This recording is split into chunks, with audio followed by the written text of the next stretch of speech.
Hi, my name is Rita, and I'm with Community Resource Advocates. Today is Class 101 on HOAs, Homeowners Association. Did you know that homeowners associations originally were derived in the 19th century? They called it white flight. White people didn't want to live amid people of color, so the government at the time says, we'll build you roads, we'll make these communities, and you get to decide how you want to live. Well, that worked really well until 1963, when the Fair Housing Act came and allowed anybody to buy a house in a suburb, because HOAs were originally in the suburbs. So that's how they all started. And as time went on, that the concept was good. We wanted to have conformity in our community so that we are not afraid how to live, or we know how our neighbors are going to act, and we know that we can keep it as nice as possible because we want to keep our housing market, our investment high. That's why HOAs were developed. Now that you understand how HOAs were originally established, let's talk about how they're ran. The first thing we should talk about, we're supposed to elect a board. The board members are volunteers. They're not trained in management, but they want to do the right thing. So they want to help the community. Their job is to protect the community's assets, preserve the community's assets, conserve the community's assets, and enhance the community's assets. I forgot the H. Enhance the, sorry about that. By doing this, what they do, to do this, they're supposed to improve the residents' experience. They're supposed to be an advocate. They're supposed to have protective, transparent plan. So, in other words, they'll look at the community as a whole, create a plan for the future. They're an advocate for the community so that the decisions they're making is going to protect, preserve, conserve, or enhance the whole community. Like here, we have a whole community. And they create a 5 to 10 year goal so that any board at any time can come in, understand what they're doing, and carry on. They're given a set of CC&Rs. That means covenants and conditions. They want to make sure that, everybody's kind of in uniform. No cars on the streets, and we're going to bring in our trash cans, so on and so forth. They're also given a set of bylaws. Bylaws are the laws that the state gives them, meaning that if you're going to be a nonprofit corporation, because HOAs in the state of Arizona is a nonprofit corporation, but in other places it's an organization. And you, if you own a house in an HOA, you're either part of that organization or you are a part of the corporation. That's why the state has these laws that if you're going to be in a corporation or be in an organization, you have to follow these laws. But they're easily changed. So are the CC&Rs. They're easily changed if the community members that own in the house here, they can want to change them. So board members, they're supposed to protect, preserve, conserve, enhance the community by improving the residents' experience and protecting the residents with a transparent plan so the residents know what you're doing. You're supposed to be an advocate for the community, and you should create a 5 to 10 year goal so any board member can come in and can carry on and continue with that 5 to 10 year goal. I have not seen any of this in my experience of living or working with HOAs. What ends up happening is that nobody gave the board members any information of what this means. Nobody. There's nobody teaching them what would be considered a sustainable plan.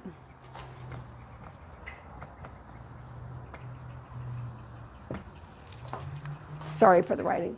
A sustainable plan.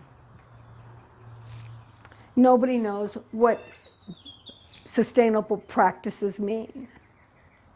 And I talked to a lot of the homeowners that live in HOAs, and the first question they ask is, isn't that what the property manager's job is? And I said, no. Let me explain. HOAs and the property managers. Property managers are so important. They're the ones that help compile all of the information into one location. Now, it's not digital at this point. My goal as a community resource advocate person is to change all of that, that we're going to put it all digital so that homeowners and board members can have access to more than just a 3-year history. So far, the law says we only need a 3-year history. But if we only have a 3-year history, how can they create a 5-year goal or plan? It can't be done. You have to have more information. So if you talk to the property managers, they all say, we'll help guide you in direction, because the board members are not educated, nor are they given any information of how to direct. There's no book, or there's no sustainable guide, nothing. They will suggest improvements and maintenance, because, well, they have other communities that they're doing this. You want to try that too. They know a lot of contractors, because a lot of contractors work with the industry. They will help you write out an RFP, a request for a proposal, because the board members are not trained in what an RFP, a request for a proposal, means. They don't know how to write it out or even what to ask for. And then, of course, the property managers also say that they'll help write out the contracts. And most of the contracts in HOAs are written by the contractors, which property managers are contractors. But if you're in landscaping, the landscaping will write that one. If it's mortar, the mortars will write that one. If it's painting, the painters write their contract. So what's happening is the property managers are not trained in painting and in landscaping and in tree care. So they say they can do all of this. This is what they say they can do, but they can't do it in a sustainable practice because they don't have that information.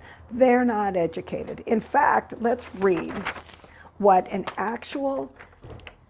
this is from Indeed. And what they're asking for is to be a property manager. What they're asking for is to be a public speaker and enforce policies, okay? CCNRs maybe, or whatever the board suggests. Maintain community budgets. That means if we're spending money, how much are we spending? Are we over budget, under budget, depending on what they have chosen to do. They initiate, oversee community projects. Okay, so let's say the board wants to do tree trimming. They find the HOA property manager will bring in a couple of tree people and say, pick one. And the board will probably pick the cheapest one, saying, oh yeah, that's going to be good for the community. But they don't know what they're buying, because they don't know what that tree company is actually going to do to the trees. And in our situation, they gutted them, which means they took away their food supply, they took away their protective coating, they took away their ability to protect themselves. Then they say that they can attend scheduled board meetings, keep up the common areas. Well, that's not, they can come and check to see if it's being done, but if the board members actually had a goal and a plan, they would know if it's being done. So it should not be on the property manager's position to see if our community or if our common areas are being cared for. It's their job to make sure that the contractor was there and did the job, because they're paying the bill. And if that common area is not maintained, the property manager should go to the board and say, I don't know if we should pay this bill because they're not doing their job. That's what we would assume a property manager. Nothing in the Indeed advertisement for a property manager says, we're going to train you how to write RFPs, we're going to train you how to write out contracts, we're going to teach you how, if you're going to suggest improvements and maintain them, how that they would be protecting your community, not hurting your community's assets. So HOAs have property managers, very important. They need to have a place to help compile everything and to, work on the behalf of the board and the community residents. But they're not in charge of the way that people spend their money in our community. And that's the problem, because if the board members do not know how to do any of this, and there is no guide, they don't know what they're buying. They just assume what the property manager is writing and what the contractors are doing. Good enough. And that's why Community Resource Advocates was born. We are going to create a community's guide for sustainable practices for all of the communities. We're not going to do the work. We're not going to pick a contractor. We're going to explain in a guide how your community can run smoothly with a 5 to 10 year goal plan. It needs to be done actually only once ever. And as the 5 years go by, it's updated. Did you change anything? Did you fix anything? What have you done? And you have, like in the next 5 to 10 years, we'll be painting, or in the next 5 to 10 years, to recover your streets. But if you only have a 3-year guide, none of that can exist. So this guide for sustainable practices will be online, where all the residents can go and access, oh, it's April 2023, we know what we're going to be doing. This is our goal plan. Our money should be at this point.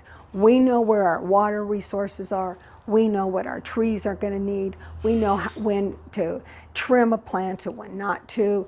We are going to have all of this information. So when a new board member or a board member goes on and says, I want to volunteer to help with this community, they'll have a guide that was already created and approved by the community's board, because all they want is more information. And they can't get more information from somebody who does not have the education to give it to them. So my name is Rita. I'm with Community Resource Advocates. Let us create a community guide for sustainable practices in your community. I hope to see you and your community soon.